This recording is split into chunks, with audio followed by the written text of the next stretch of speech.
Hablar con Thaís, y vamos a hablar justamente de una de las cuestiones vinculadas al cambio de clima, el cambio climático que a tantos nos preocupa también y que por supuesto muchos de los países lo que han intentado de alguna manera es también poner en eje en muchas de las discusiones internacionales y después pocos son los países que realmente cumplen con lo que prometen, ¿no? Sí, o que incluso lo que prometen hay que ver si realmente es suficiente para ya el estado en el cual hemos deteriorado el planeta. Esa es la cuestión, ¿no? Si se está actuando con la urgencia o la ambición que se necesita. Pero es interesante ver esto siempre, ¿viste? Para actuar justamente hay que conocer cómo estamos. El jueves de la semana pasada se presentó en Naciones Unidas en Nueva York un informe que se llama El Estado del Clima y que justamente lo que hace la Organización Meteorológica Mundial es recopila la información de otros informes para poder darnos un panorama general de cómo estuvo el año en términos de lo que tiene que ver sobre todo con el efecto de el cambio, los impactos del cambio climático.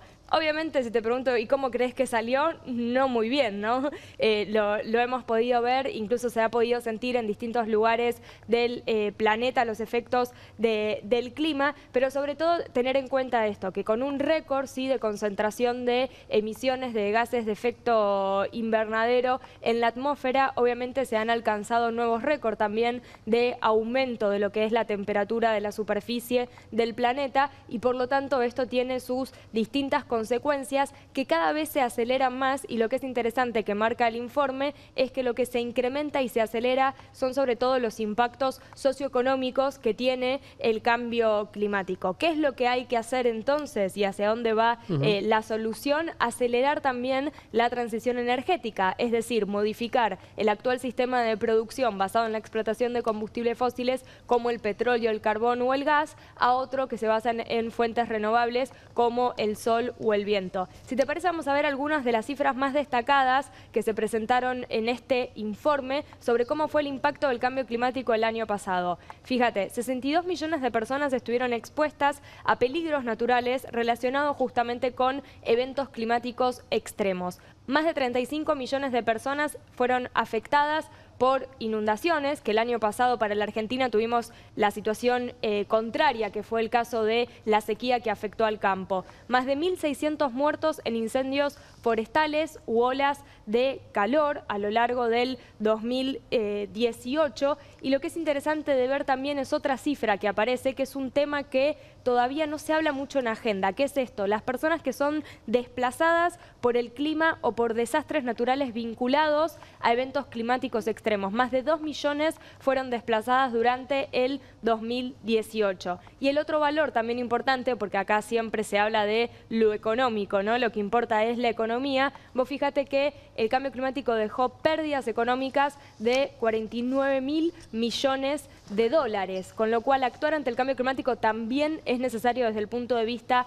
económico. Para cada uno de los países. Para todos. Bueno, claro, sí, pero digo, ya que los países no se preocupan, que se preocupen aunque sea por no tener estas pérdidas, ¿no? Así es. Buscándole la vuelta a que se ocupen, ¿no? Vos fíjate eso, otra de los datos interesantes que trae este informe, que fue uno de los temas que afectó a la Argentina el año pasado, la sequía, ¿no? Y que lo escuchamos mucho por las pérdidas que hubo en el campo. A más sequía también aumenta el hambre en las poblaciones afectadas. Como bien vos decís, bueno, ¿qué pasa con los países? A día de hoy, ¿qué tenemos? El Acuerdo de París, sí, que es justamente el documento que se logró consensuar para hacer frente al cambio climático. Lo que pasa es que incluso si todos los países cumplen con los objetivos que ellos mismos presentaron en ese acuerdo, estamos lejos de lo que la ciencia dice que es necesario para poder revertir la situación. Y por eso me pareció interesante la frase que dijo Antonio Guterres, secretario general de Naciones Unidas, que él convocó a septiembre de este año allá en Nueva York a los líderes y dijo, a los líderes les digo, en septiembre no vengan con un discurso, vengan con un plan.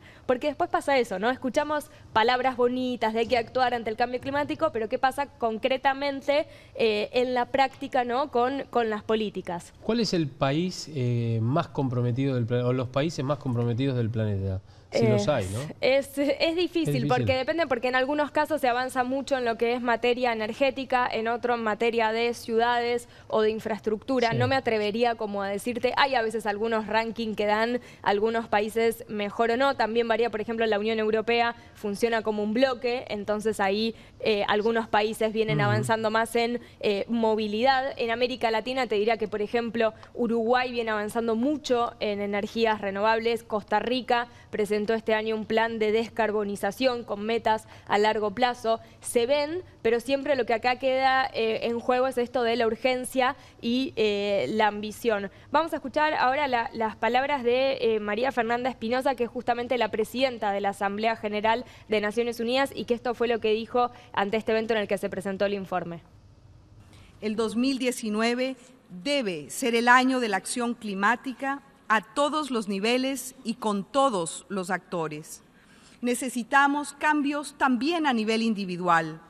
Todos podemos, cada día, aligerar nuestra huella de carbono con los alimentos que consumimos, la ropa que usamos, el transporte que elegimos y la basura que generamos. Claramente necesitamos modificar nuestros patrones de consumo. Este no es solo un mundo de carencias, también es un mundo de excesos, de sobreconsumo. Una gran paradoja es que cada año se desperdicien 1.300 millones de toneladas de alimentos, mientras casi 2.000 millones de personas padecen hambre o desnutrición. Importante esto de las acciones individuales, pero sobre todo también a nivel político, lo que tiene que ver con la transición energética y cómo hacer para que esta transición sea justa para todos y sobre todo para los más vulnerables. Y este, vos sabés, va a ser un tema que la semana que viene voy a estar comunicando desde Berlín, que se celebra la Semana de la Energía, y ahí la transición energética va a ser una de las discusiones clave. Bien, gracias, Thaís. No, bueno, tenemos mucho trabajo todos estos días, inclusive, ¿no? Está bueno eso, porque quiere decir que esto se mueve y se moviliza mucho. Gracias, Thaís. Gracias. Gracias.